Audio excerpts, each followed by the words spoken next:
Hi everyone, welcome to another episode of Redirection with Terri-Karelle. I'm your host, Terri-Karelle, and I hope you all are doing good. I hope you've been tuning in every Sunday, or perhaps you're catching the episodes within the week. Thank you so very much for taking me wherever it is you go, whether it is you choose to listen to the podcast on your preferred podcast platforms, or perhaps you're watching it on YouTube. Just however it is you're consuming this content, just know that I absolutely appreciate you. For all things Redirection, the podcasts that you've missed, the episodes you've missed, or perhaps you know someone who has a great redirection story and you want to kind of shoot us a very quick email, go ahead and visit the website, click on contact us, and we will follow up from there. If you're sharing your most memorable moments, or there's a particular guest that says something and you choose to share it on social media, don't forget to use the hashtag TK Redirection. Now, I couldn't do season 3 without my amazing partners. This podcast is brought to you by MasterCard in association with Heineken 00 with Toyota Jamaica. I want to thank Commercial Concepts Spaces for always being great partners, from the quality and the care that you put into the space concepts to spaces, creating a space that even one of our guests was like, yo, I feel like I'm going to fall asleep in this couch. We want to make every guest comfortable every single week, and I'm so happy that I have partners that facilitate that process. Toni, Aiken, I see you over there, our sign language interpreter, just ensuring that our community, our deaf community, is included in everything that we do. Apart from that, beauty brands by MDS, Tree Hut, people absolutely love the fact that your brand speaks to premium skin and body care. Life gets tough, but we just want to remind them to just take care of yourselves on this journey. Go Shore Couriers, we love you a long time. And of course, Brescia Purposeful and Prepared, and FHC Credit Union. In a lot of the conversations we have with people speaking about desperate times and falling on hard times and being able to come out of a crisis, a lot of it came down to really having the discipline to know how to stretch your money and how to save your money. So again, thank you to all my sponsors: MasterCard, Priceless Moments, Heineken, Now You Can, Toyota Jamaica, Change in Jamaica, one hybrid at a time, my hybrid park right outside. Just thank you. Today's episode is going to be a very interesting one. I saw this gentleman, just learned a little bit about his story, and I said, you know what, I have to find out more. From Guyana to Jamaica, from a dream lost, door closed, to a new dream established and a vision executed. Don't go anywhere. Stick and stay. Redirection with Terri-Karelle starts now.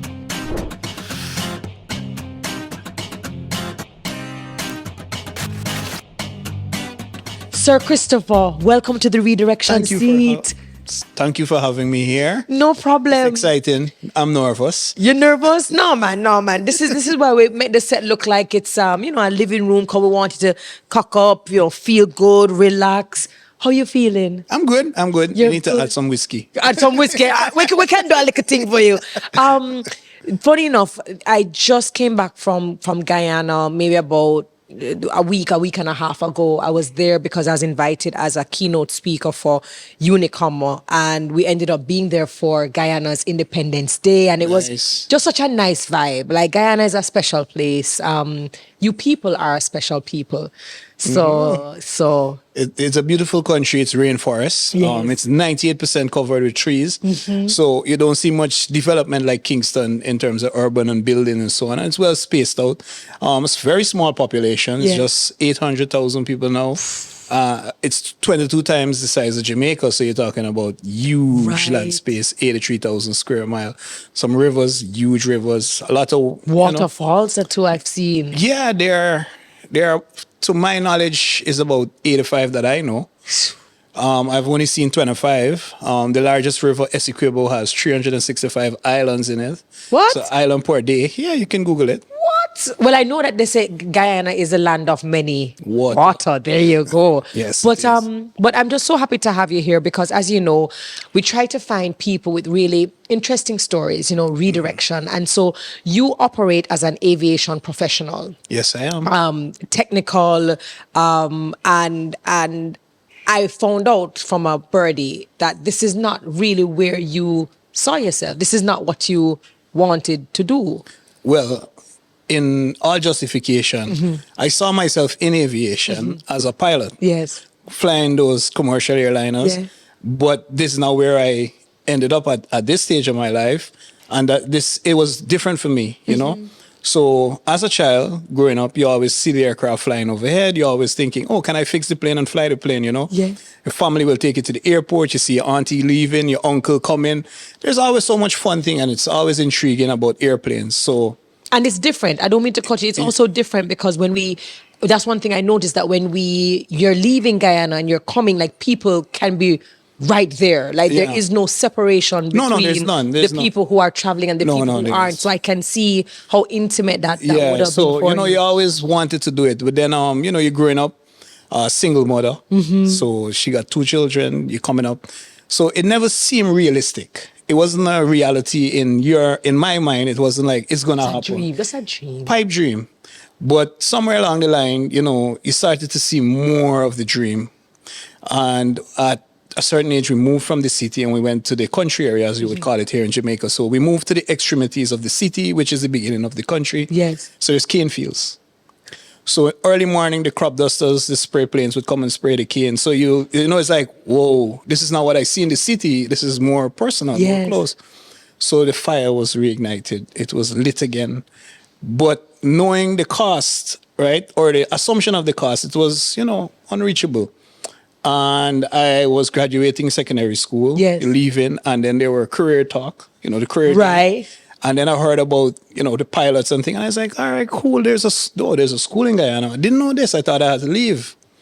Went to the school, did an interview, sit down, went through all of the process, and then they were like, hey, you know, you're an acceptable candidate. Nice. So the money tuition costs, I'm like, wait, there's an extra zero or there's a dot? I was like, hey, this is sensor. You sure you won't just, yeah. It's like, no, that's the cost. And I'm like, all right, cool. I'll see what I can do. You know, you leave. And you're looking at the price again, it's like, unbelievable. Yeah, this is like a month's salary for, 1 hour flying, 1 month's salary for my mom. No, I'm leaving, you know. And as I was leaving the airport,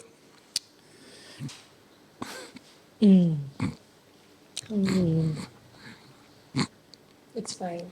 Here, Chris. It's fine. You could edit this part. No. It's fine. This is your story, and we respect every single story. Every emotion is valid. We know what those moments, those divine moments are like. You're leaving. You say you can't afford this. You just not even go bother think about the pilot thing. So you are leaving after doing your interview, and what happens? So, you know, you walk in. And you think this is it? Dream done. Dream mashup.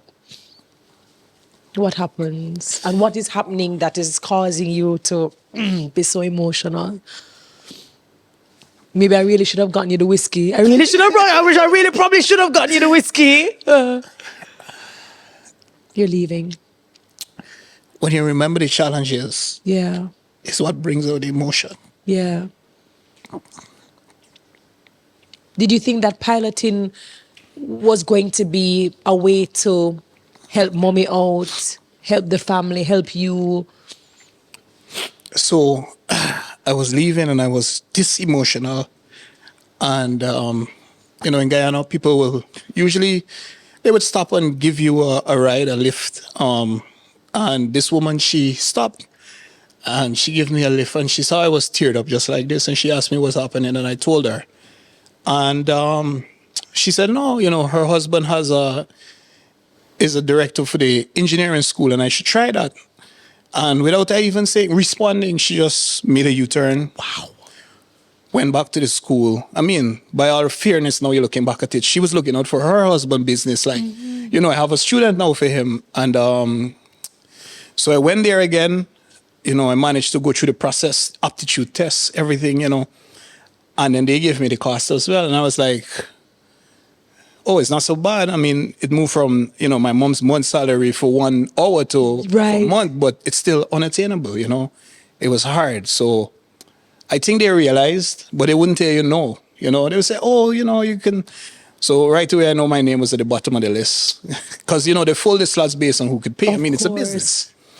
And So you get booked twice, in other words. well, until I got the phone call and said, hey, you know, the slot is available, you know, and then I was like, damn, this is something I want to do, but I don't know if I can afford it. So they said there is a 3-month period that you can go. You don't have to pay.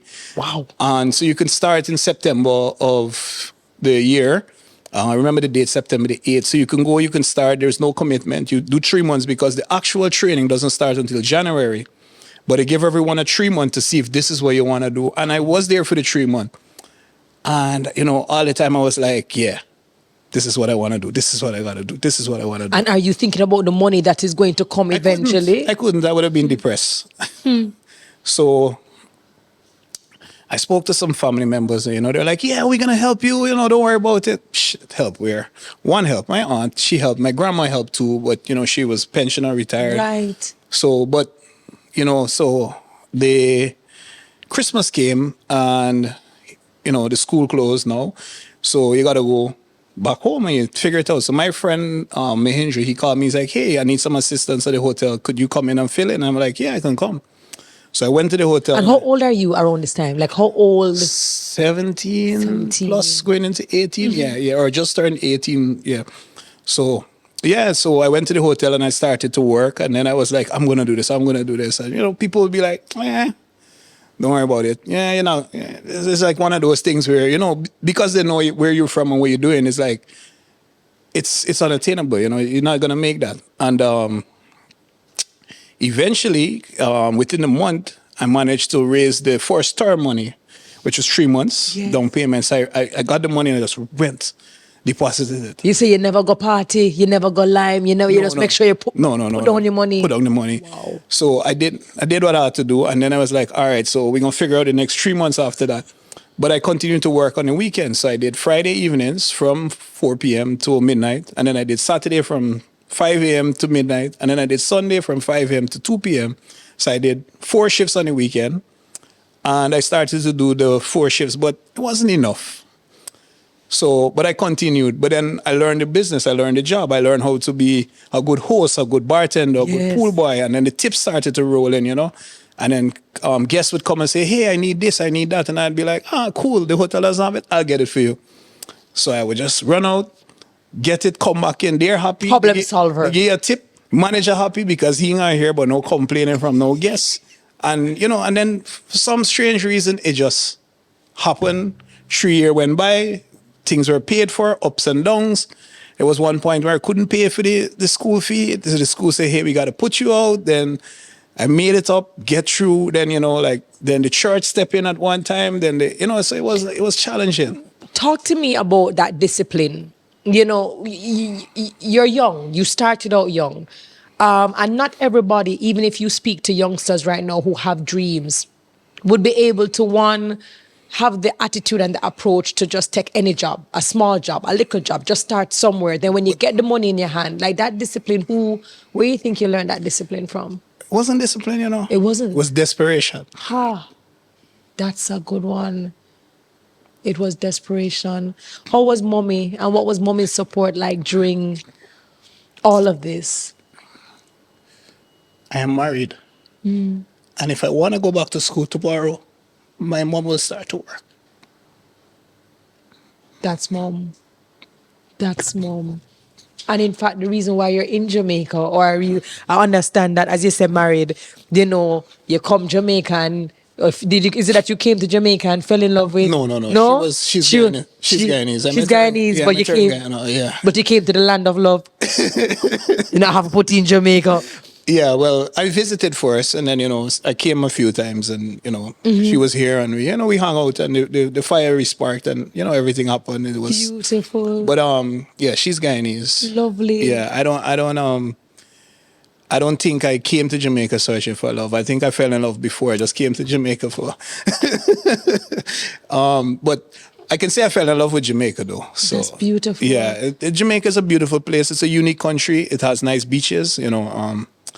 I can delete a few of the people. You can delete probably everywhere.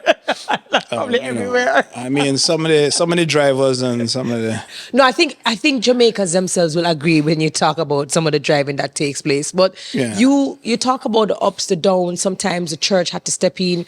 You're basically working and you're trying to get closer to that Yeah, dream. Do you yeah. already know? Okay, piloting may not be it, or do you still have No, piloting in the back of your head? So talk to us about what's going on. And for me there's no dead dream or thing. It's just unrealized. So I graduated the aircraft maintenance engineering school in Guyana. Yes. Started to work as an aircraft maintenance engineer. Funny enough, by then at Hotel Tower, I was a junior supervisor / manager, so I was making a lot of money. Nice. And I left that work to go and become a trainee aircraft maintenance technician for a fifth of the salary. Why? Because I want fixed planes. I don't want being a hotel manager / whatever. That's not my interest. I want fixed planes, So I had the realization that, hey, maybe I'll take this training position for a year and then, I'll move up to 1 year become 3 years of training. Because just life and things and then so it took a lot of time for me to get there, But And what are some of the biggest lessons that you walked away from in those years being a trainee? Working for less, but working towards that goal. Biggest lessons. Wow. I never thought about the biggest lessons because it's the small ones that keep me going, All right. The small ones that keep me going. I tell people, listen, don't be afraid of your bosses. If you have a boss, you're employed, you can be fired. Once you're hired, you can be fired. So it's better you speak to your boss truthfully and let them know what's going on. All right. If you're sick, say, hey, I'm sick. If you don't feel like working today, just say straight, hey, I don't feel like working today. I'm tired. I'm overwhelmed. Can I have a day, I think your bosses would respect you more for that than you lying and say, oh, I'm sick. And then they see you at the stadium watching cricket. Facts. Or they see you at the beach, like somebody put a video. Facts. I mean, they would respect you for that, And then you could say, hey, maybe I could cover a next weekend or a day and So there's some of the small lessons, Be truthful to yourself. If it's, if it's thing, just be truthful to yourself. And you'll get there. It's persistent. Yeah. It keeps you going, and those are the things. So a lot of small lessons I learned, like a lot of little things. And some of the times, most of the times, it's even if I said the biggest lessons, it's sometimes the small things, the small roles, the small tasks, the small jobs teach you the most or have the biggest impact on you. How is your confidence? Like, what is your confidence level like? Like, for many people in the trainee position, you're learning, you think, am I good enough? Am I getting there? How were you able to push through? First of all, I'm not perfect, so I gotta recognize that. Second of all, there's nothing that I cannot do that someone else is doing already. So I have to also recognize that. I also have to accept my limitations. I am limited as a human being. I'm limited as a person. So not that everything someone else have done I can do, but it doesn't mean I can't do it at the same time, if you understand me. Absolutely. Everything is things. So when you recognize those stuff, life becomes easier. And then your confidence grow because, who are you? Who am I? We're just human beings. So are we approachable? Is that person approachable? How can I approach them? How can I speak to them? When I first came to Jamaica and I saw the opportunity of setting up a aircraft maintenance engineering school because of the lack of one and setting up a more efficient flight school because of the lack of one, people in themselves were doubting it. Even Jamaicans in the aviation industry was doubting it. And I asked myself 2 questions. How can I get it done? When can I get it done? And then in those questions is where I see the answer. So some people would be like, oh, you can't approach the Minister of Transport. I'm like, why not? So the Minister of Transport came to the airport one day and I heard and I just went up to him and said, hey, Minister, my name is Christopher Gooding. This is what I'm trying to do. Can I have a moment of your time? And everybody was like, what is going on? And then he himself was like, being a minister, he reached out, shake your hand, and he said, yes, you can talk to me. After that, I was like, I'll wait. And I just sat there and waited 2 hours, 3 hours. I was waiting. I was pacing back and forth, waiting. When he finished, I spoke to him and he was like, So same thing they said, oh, you can't just do it. I'm like, no, I'm going to do it. Because at the end of the day, the persons who are saying you can't do it, they tried or fail, or they do not know hunger. And when I say hunger, I'm not speaking about food alone. I'm speaking about the absence of, the lack of you know? So for me, wanting to become a pilot, didn't realize that dream at a younger age. Then you work hard, you set up a business, you get money now. You said, oh, I can afford to become a pilot now. You know, I'm now an aircraft maintenance engineer, I'm making a lot of money. You understand the aviation industry. Yeah, you understand the industry. How can I make it better? And then it's like, do I need to go and become a pilot, or can I open a flight school that can help people that are in the position I was once in? So my business partner, he wanted to make a more efficient flight school and a better flight school. And our pilot put us together. We was like, all right, so we want the same thing. So let's work together. And we did. But at the end of the day, he could have taken his money and do his thing, and I could have taken my money and do my thing, and there would be no existing flight school right now in Jamaica. But we combine, and with making it more efficient and making it accessible and easy for people. And what's the name of the school? It's the Aeronautical School of the West Indies at Tinson Pen Aerodrome. So the drive, the determination, you know, the persistence, the perseverance. COVID came and we were still working. We were writing manuals. We were doing everything, you know. Everybody closed down and we were there, putting in the work, putting in the books, putting in everything. 30 months of, you know, just drilling, just going. Yeah. And, you know, and other aviators in Jamaica was like, boy, I don't know, sir, you know. I don't see that happen, you know. And I'm like, so then you have no eyes. Because, you know, and then well, the Bible says without vision, people shall perish. So we just keep persisting it, you know. I remember being at the airport and one guy turned to me and said, yeah, man, squad, I like what you do, you know, star, you're general. And as I walked off, he turned around and said, I don't know what the guy needs to go and do it, you know. him feel like him come in and go and do up everything, you know. And I listened and I heard him, and then I turned around and I said, listen. Interesting. You know, the dumpling was always here. The banana, the yam, the sweet potato, the coal, the fire, everything was here.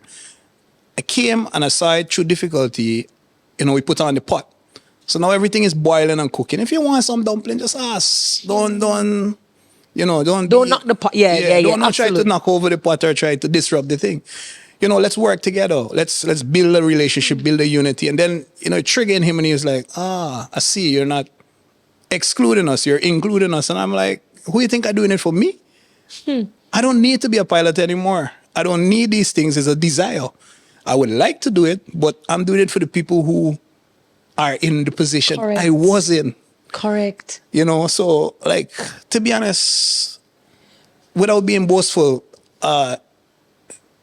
aircraft maintenance engineer with 8 years experience in the United States of America is being paid upwards of $80 per hour. That's 8864, that's $640 a day. I have 2 decades of experience. Do I need to be here? You know, most people leave Guyana and Jamaica to go to work they leave the Caribbean. For $15 an hour wage. For sure. Yeah, but do I really need to be here? So me being here is not really one of those situations where, you know, at this stage of my life, but it's not only a choice. It's like, it's like, if I don't do it, then the people that are in the position I was when I was 17, 18, 19, they're going to be in that position and there will be no one fighting for them. So the things I do, the things we do, the things ASWI do, the mistakes we've made, the teething pains, the disappointments, the appointments and all these things is like, it's not for me.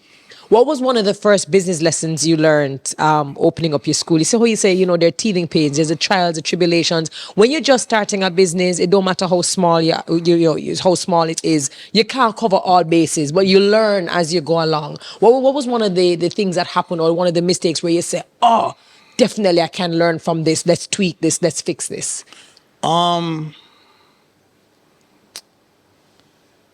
Promising timelines. That's one of the biggest things I've learned, because persons would come and say, hey, you know, we want to enroll in the school. We want to become pilots. And I would be like, all right, so we're going through a certification process and we're here. And we were promised that we should be certified in, say, 2 months. 5 months, no certification. So persons will come back to you and say, so you lied to me. Correct. Like, no, I didn't lie to you. Our certification is dependent on someone else approving it. So at the time when I said 2 months, that was my honest timeline. But that's not what they see. So I no longer promise timelines. I just promise delivery. Yes. And even now that we're approved and persons are learning to fly, you say, hey, you can finish in 3 months.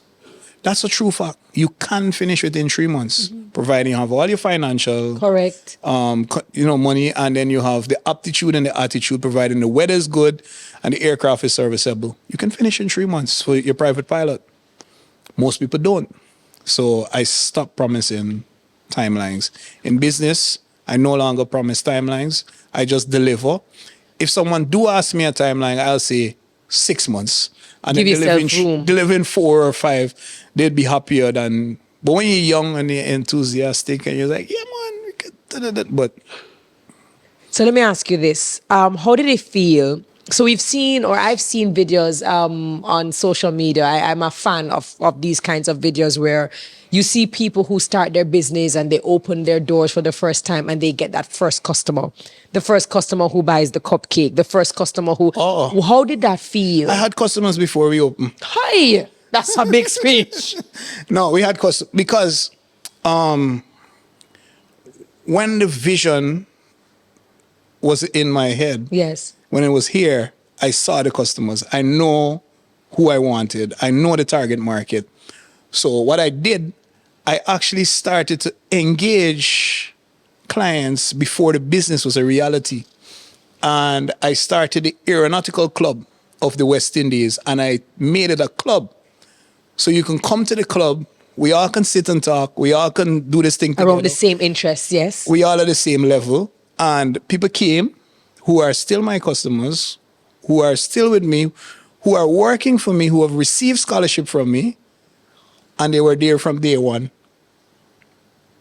So I engaged the customers even before Yes. the business was a reality, because I knew what I wanted. So I would come to you and say, hey, Terry, I know you're interested in plants, and I want to set up a plant shop. So let's get together and read about plants. Let's try a few plants. It's brilliant. And thing, and then like, oh yeah. And then, Terry tells the other person and the other person. And You then, cultivated a community long before. because Jamaica is lacking in the general aviation community, it is what I see as a chicken and an egg situation. So I need the students to fund a flight school, right? And I need funding of the flight school to find the students. So how do I manage it? So it's kind of like Bridge. Absolutely. So I had to basically build a bridge before there was even landmass existing. So I invited people in, got them in a club, get everyone who's interested in aviation to sit and talk to me and tell me what is it they want from a flight school. And then we added it and we added it and we added it. Every night we would go back and be like, all right, this is what people want. This is what people want. This is what people want. Did you ever feel at any point, as so many of us as entrepreneurs and just the human experience feel, yo, maybe I bite off more than I can chew, Every day. Every day.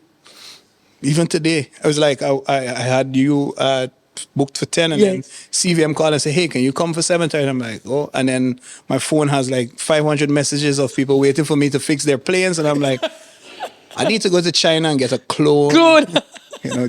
Download some. Which one do you prefer in Fixing terms? planes. And I don't know if this is a fair question or if you can even answer. I know that one allowed you to learn the others. The fact that you built on this technical skill of fixing planes. I love fixing planes. That's your love. I love fixing planes. I've always loved fixing things. Yes. I always loved trying to figure out how things work. Yes. I was trying to make them better, but for some reason I haven't been an inventor yet. I always make it worse. Well, things that I don't know how they work, I break them, so that's making them worse. But then I learn, and then I fix them. But yeah, but for aircraft, I was taught. So growing up, my dad was an engineer. He was rebuilding cars and building cars. I come up of like 4 generations of mechanical background. That was always there. It was already there. I grew up learning to fix stuff and so on. So it wasn't something I was lacking in terms of technical knowledge or aptitude. It's just I'm the first in aviation. Yes. Did the lady who saw you when you were leaving the day on the road, who said, hey, my husband have a engineering school, I can't be, let's take it. Did she or were you ever able to to let her know or for her to see like where you're at? I did. And I made contact with them a few months before he died and let them know I'm grateful.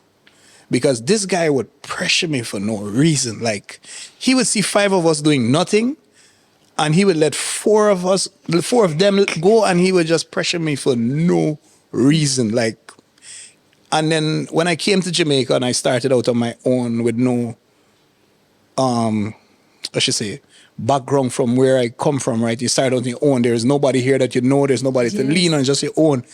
It was like, That's why. You know, and it started clicking. I'm like,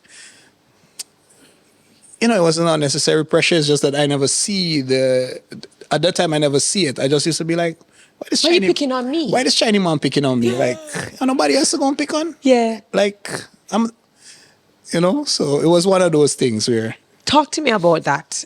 You just mentioned it. You know, coming to Jamaica. Well, not coming to an island, but it's one thing to have the drive and the passion and the determination. It's another thing to actually take the action, to execute, and to go to set up in new countries, to explore new possibilities can be rough. Culturally, socially. For persons who might be watching, whether they're international students, there are people who are getting ready to explore possibilities or options in different places. What were some of the things that you had to change? What are some of the things you had to improve? What are the things that you learned about setting up in a new country? Well, I had to learn the country. I had to learn how things work, the dynamics of the people, you know, how things operate, the natural flow of things, the natural art of things. I mean, outside of learning the laws and things. So for me, when I came to Jamaica, I spent the first 3 months studying everything I could learn about Jamaica, from the city to the people to the food to everything else. Nice. But what I always tell people to do, ensure you learn something new every day. Right? Ensure you learn something new every day. After 10 years, you learn 3,650 things. And on a normal day, God bless if you use 50 things that you know. So you have to learn. So in coming to Jamaica and setting up a business, I am a website builder. I was never one. I am a manual writer. I was never one. I am a social media marketer for my business. I was never one. I had I set up Instagram in 2019. The first time I have an Instagram account. I learned to do photo editing. Never had an interest in that. And I learned all of these things to be self-reliant, self-dependent because of timelines with people. You know, just yesterday I had a friend who come to me and said her website is down and they're charging her $200 to get it back up. And I'm like, let me help you. 15 minutes, back up, done. She's like, how you learn this? YouTube. I sat and every night on YouTube, learning to build a website, practicing it, kept my wife awake. How does this look? How does this look? Went to the office, disturbed all this stuff. What are you doing? Oh, all right. How does this look? Like, Chris, I write in this letter, you know, I was like, yeah. But how does this look? How does this look? Yeah, it's good. And, you know, I had like 5 persons going through the grammar, making sure that the English is right, because God bless, you know, me and my dyslexia, you know, it's harder. So I was like, you have dyslexia? Yeah, minor stuff. But I love this.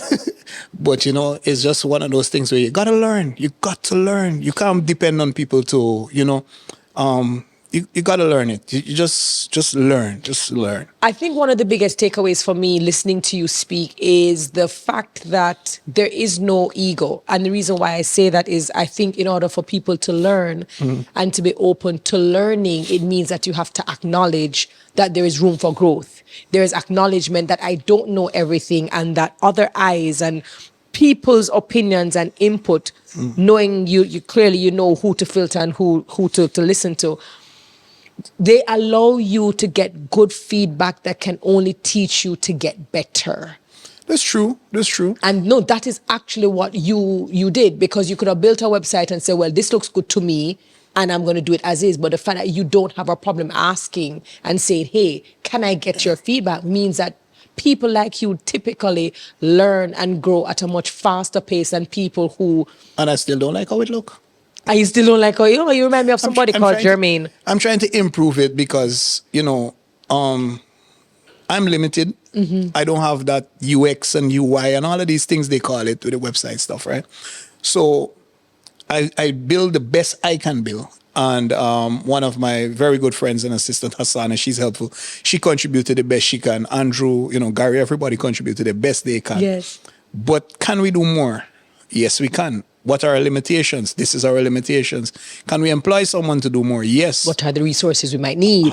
So now resources come into a question. Can we spend that resource at this point in time? What is more important? Do we need a modernized flight sim? What do we need? More planes? Do we need tires? Do we need to stock parts? So it's really balancing it and, understanding how it works. And then one of the key mistakes business entrepreneurs and these people make is that they don't learn from the bottom up. They learn from the top down. It's like, I'm the boss. Yeah. King I'm in Chris. charge. I know everything. Yeah, and they don't understand how the lower level works. So when they give an instruction, then they don't know why it can't be carried out. But at our organization, you'll find the directors answering the telephones. If you come to my organization unannounced, you might see me sweeping the floor. A matter of fact, you might see me in greasy clothes and be like, yo, Siki, where your boss there? Because it has happened to me before. People came and was like, yo, I want to talk to Chris, So I was like, oh, you can wait in the office 5 minutes. And then you come back home. And then 5 minutes, guys like, yo, Siki, where Chris? I was like, just 5 minutes. Let me finish. I'll be with you. You're going to sit down. Hi, how can I help you? Yeah, man, I want to talk to Chris. I am Christopher. One man was like, you are the Chris? I said, wallet, driver's license. Yeah. I was like, John, no, a star. I said, okay, how can I help? One girl said, so with the BMW? I was like, what? BM who? Toyota. What Toyota? Suzuki. But hold on. Does he drive a Toyota?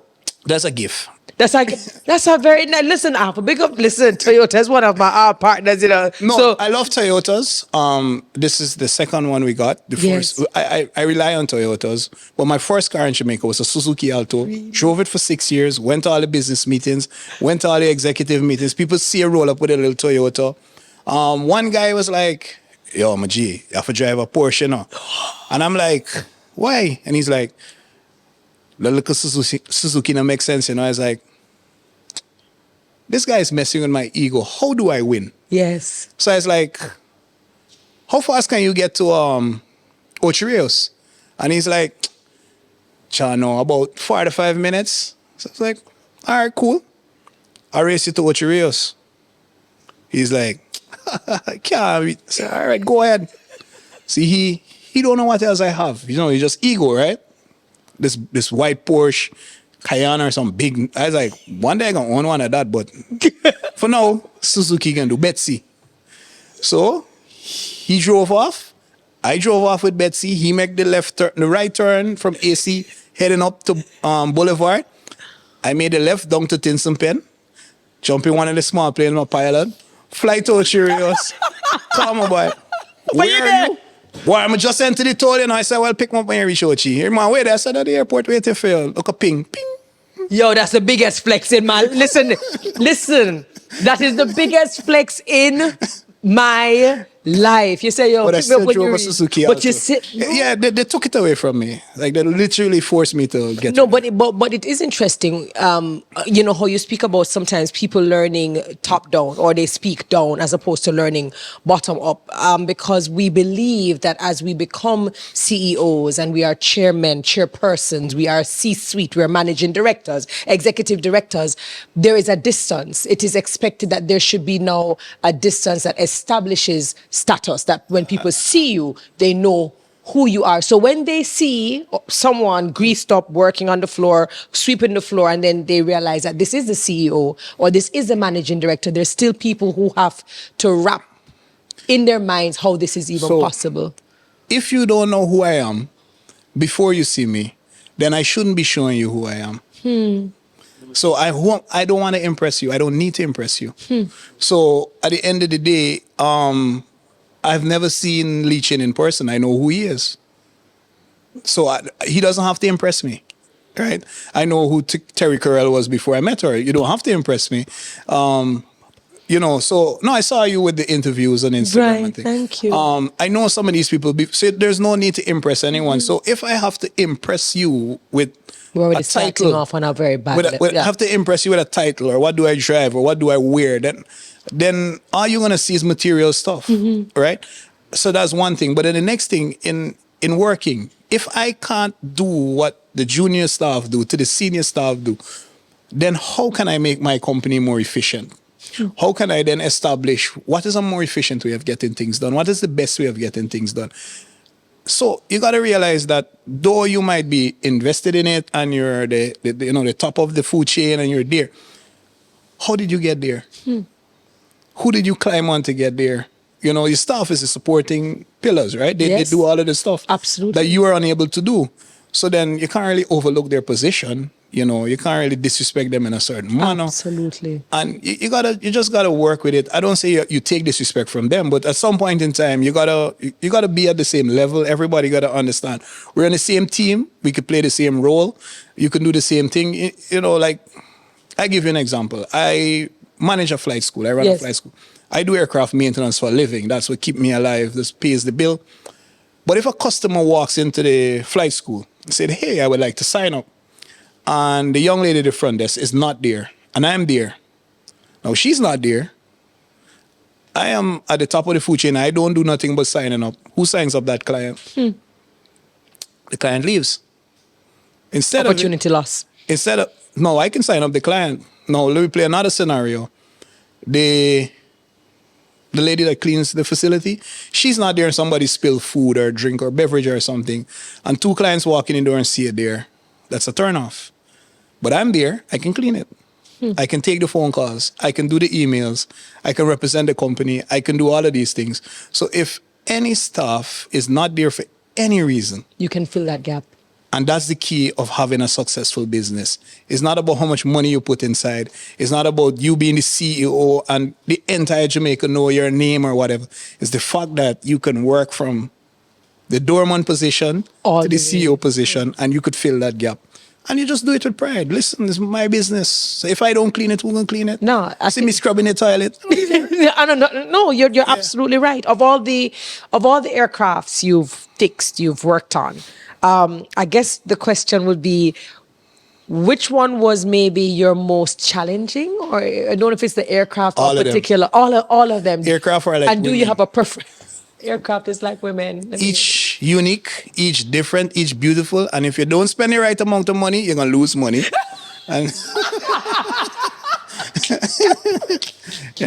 and if they go with you, So, no, but aircraft, for me, there is always challenges. Yes. And life is full of challenges. And you need to see things as a challenge. Mm-hmm. You overcome some challenge and some you got to let go. Some you got to compartmentalize for a later date. So I don't have any favorite aircraft. I just love them all. They just, there's so much you can learn from them, I particularly right now operate the general aircraft, which are the 2-seaters, 4-seaters, 6-seaters. I'm looking to expand and grow, the GA industry that is behind me as well. My business partner, the persons who give me aircraft to maintain, they are well as looking to expand and grow.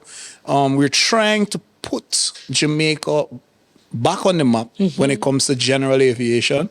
It's difficult. I've learned about the Brockfoot culture, you call it. Some people say bad mind culture. I learn about it. I learn how to negotiate around it. I learn how to skip over, hop over, let some things slide.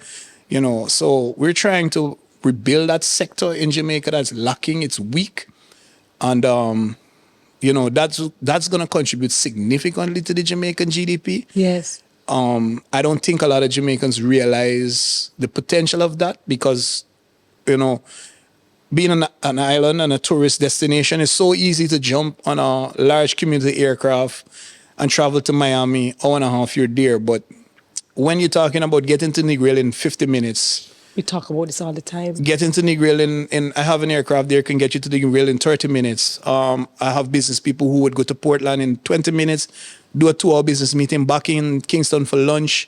So you offer those services as well? I know you have your flight school, and you see me asking now because it's something that Alex and I talk about all the time. I don't offer the services because I'm now setting up the company for that, but I do help out people. If someone says, hey, I need a flight and I know them, I can talk to one of the aircraft owners and say, hey, can this person contribute to use the aircraft? You know, we pay for the gas, they pay for the pilot, and they do this stuff. But it's a way in which we're trying to rebuild the industry because it's because of the absence of and the lack of, where there's no knowledge, people don't understand the usefulness of it. Imagine you have a meeting in Cayman Islands, right? Let me just, Cayman Islands, and you want to get to Cayman Islands, say, Thursday. You want to get there for 12. You spend one night and you're back on Friday because you have one of these podcasts Friday at 2 p.m. You either got to go on Cayman Airways, go through all the hustle, go up to Miami. We can tell you. So, but no, if you have a private aircraft, Cayman Island is an hour and a half away. I'm not talking a private jet, I'm talking a private aircraft, 6-seater, turbocharged, 150 miles per hour. You get to Cayman Island, you leave 7 a.m., you get to Cayman Island for 9. You land in the airport, you have your meeting, you have dinner, you spend the night at the hotel. Next day, you're back here in 2 hours, you're back for your podcast. May cost a little bit more, but what will you give back for the time? For the time, right? Productivity. So people don't realize that as yet. You know, it's thing you have to tell people like, my wife is a doctor. Yes. She's on call tomorrow. Just assume tomorrow is Sunday. She's on call tomorrow, but she want to go to the beach today. But she has what you call a 1 and 2. So she was on call last night. So she come off of work this morning. She want to go to the beach, but she on call tomorrow. Do we drive to the beach? Aircraft, boom. Hour, beach, spend 4 hours back. But like, do we drive to the beach, Tony, or do we fly to the beach? I mean, come on. So no, but I'm giving you the options now. With that the reality of it is now people say, oh, that's expensive. Yeah, but you got the toll, you got the bad driving, you got the police looking for if in case you drive for speed. There's fatigue as well, because when you really think about it, because you're spending all of this time trying to get to the particular event. And if it's a party weekend, Pocherios, toll lock off, junction, then it rainfall, junction block off. I mean, so it's not really a flex. No, but I definitely, I definitely understand what you're saying. Yeah, and I think what is important is that we are more than season and fun. We are more than that, not just as Jamaica, but as the Caribbean. And if we consider how we can build out our industries, whether it is transport, whether it is mining, whatever it is the whole theme that you've been speaking about being just self-reliant and self-sufficient. If we're able to speak in more elevated terms about not just having the toll, the highway, why aren't we talking about aircrafts? Why aren't we talking about that? Look at it this way, on a macroeconomic level, the flight school has graduated 10 students so far, right? Yes. Now, congrats. Thank you. That's a small number, insignificant compared to the US, but it's large for us. It's a graduation for us. At one time we had only one, right? Yeah. Great. So the average cost for a commercial pilot license in the United States of America is $80,000 US. In Jamaica, 3 years ago, the price was 80,000 US. We have brought the price down to 70,000 US. And everything went up, but we brought the price down, right? Efficiency. Now, 10 students times 70,000 US is 700,000 US dollars, right? Correct. Still in Jamaica economy. Right here. Yeah. Circulating. Has not gone to Florida. And it created jobs, it buy fuel, it pay taxes, it do everything right here. So it's here. Christopher, let me ask you this. When you look at who Christopher is now, what Christopher has achieved, the ideas, the vision, the execution of the vision, the people who have helped you along the way, the people who've encouraged your partners, the people who have collaborated to execute this vision. Looking back at little Christopher, what would you tell him? Nothing. Nothing. Nothing. Because if I wasn't who I was back then, I wouldn't be who I am now. Most people always look back and say, oh, I would tell you this and tell you that. No. If you ask me what I would do differently, there's a lot of things I will do differently. What would you do differently? I will be more patient. With self or others? With self. I was never patient with myself. And now I've people like, even my wife is like, you're so patient. People are like, they don't understand your patience. It's like, listen, I have to be patient with me. So no, it's like, I understand, but I wouldn't tell myself anything. Minus in the help and the collaborations and the people that brought me along the way. It's the same Christopher, you know, nothing changed. The same determination, the drive. Actually, I'm annoying because my friends in Jamaica that know me now, you know, over the years, the persons who've known me for years, my wife and everybody tell me, boy, sometimes I can't take you, you know. I was like, why? Because once you make up your mind, you're gone. That's it. I was like, what is all I know? You're resolute. This is all I know. I need something, I want something, I make up my mind for it. Why not? Yeah. I'm not stealing it. I'm not causing harm to anyone. I'm not doing anything negative, right? No, you're not. So then why not? Yeah, and I think for me, what it is, because we have very similar personalities, I've just come to the realization that if I am not resolute about what I want to accomplish, the dreams I have and the visions, if I am not going all in my own idea of what I want to do, then why would anybody else do it? Yeah, and then you got to be very guarded that people will limit you to their limitations. Or their projects. And one of the things who has saved me is that I'm not greedy in the sense that I don't want big, fancy, expensive things. So like you would never see me going off for certain types of asset or certain types of thing because it's not within me to go after those things. If I get it, then fine. If I can afford it, fine. But I wouldn't be, you know, like, oh, you know, no. But once I make up my mind on something, that's it. If it take 100 years, I live to 100 on one. Just to get it done. Just to get it done. Yeah. What is your most priceless moment? When you think about what your life has been, the hills, the valleys, the ups, the downs, the hurdles, the obstacles, what's your most priceless moment to date? Buying my mama house. The next priceless one might be buying my wife a house, but the most priceless moment, there is nothing like seeing your mom realize her dream. How did that make you feel? That's it. Say less. That's it. You know, just that. The opportunity to do it was more important than anything else. Knowing that you could have done it, you know? The other day I tell someone something, you know, I used to be like, growing up, used to be like, boy, one day I wish I could get 500 US in my wallet. You know, I'm going to be rich. You know, one day I wish I could get $1,000 US in my wallet. I'm going to be rich. You know, I want $1 million in the bank. I'm going to be rich.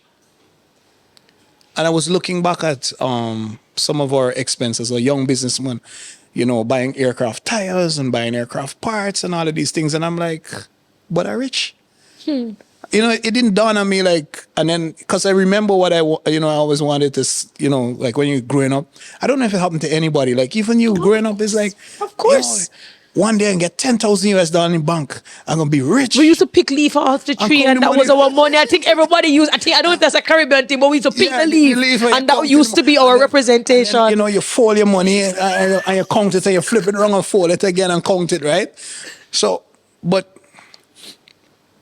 to know buying a simple aircraft tire for 500 US, 1,000 US is like...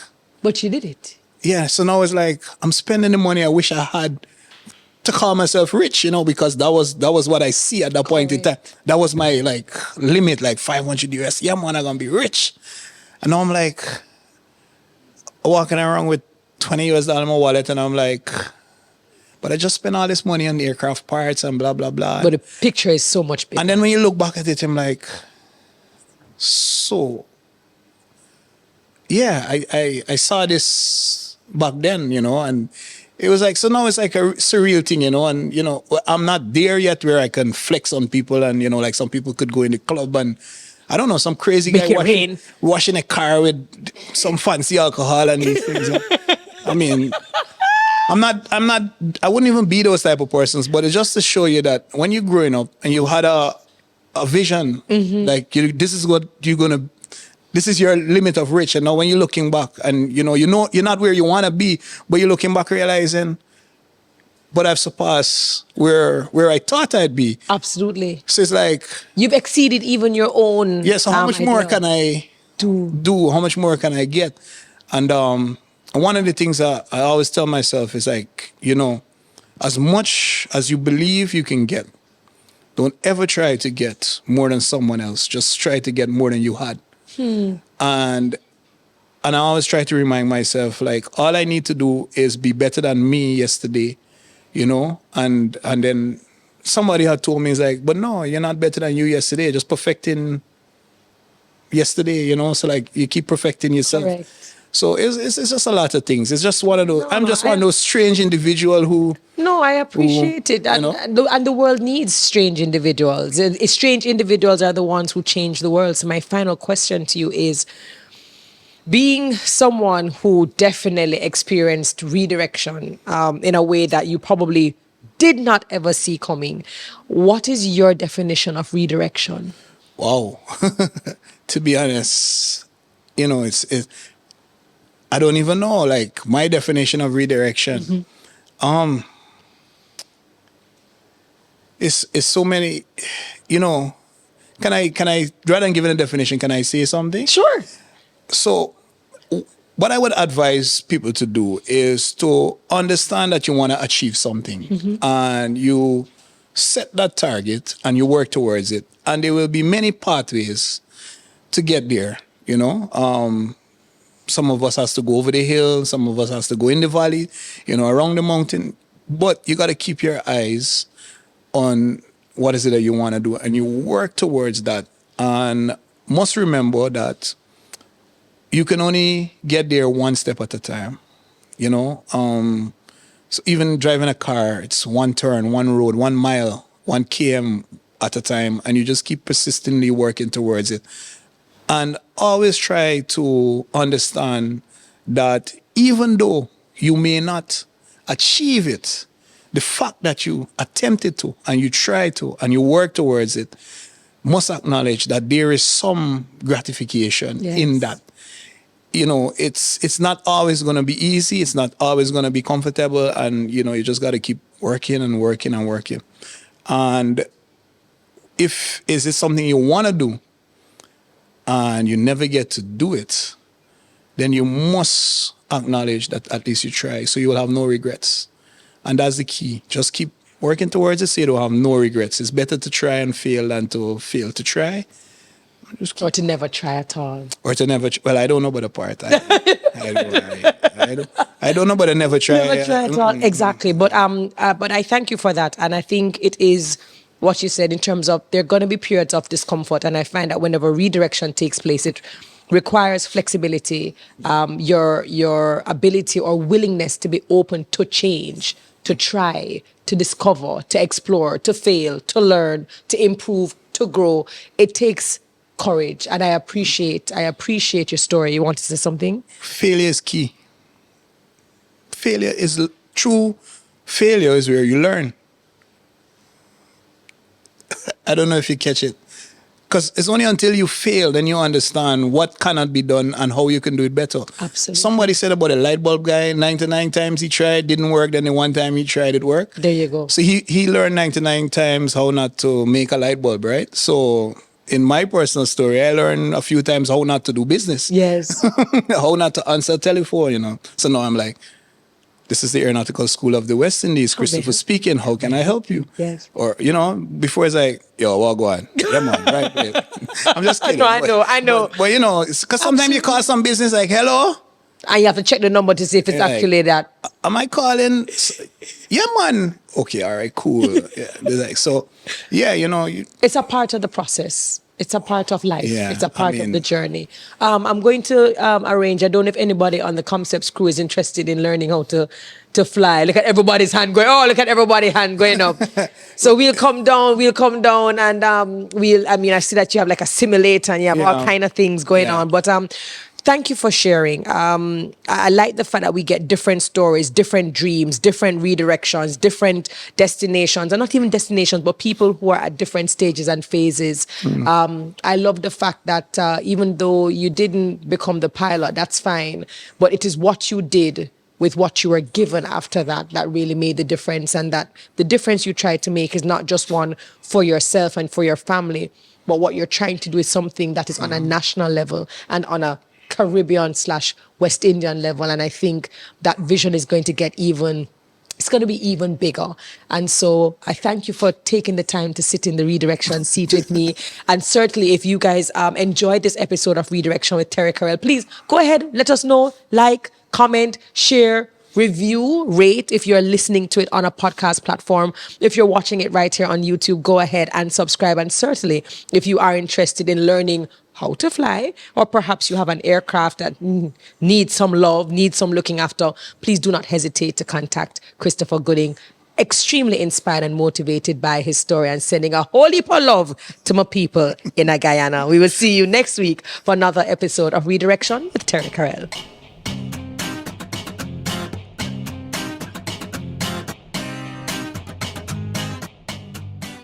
Thank you to our partners MasterCard, Heineken 00, Toyota Jamaica, Commercial Concepts, Spaces Jamaica, FHC Credit Union, Beauty Brands by MDS, Go Shore Couriers, and Brescia.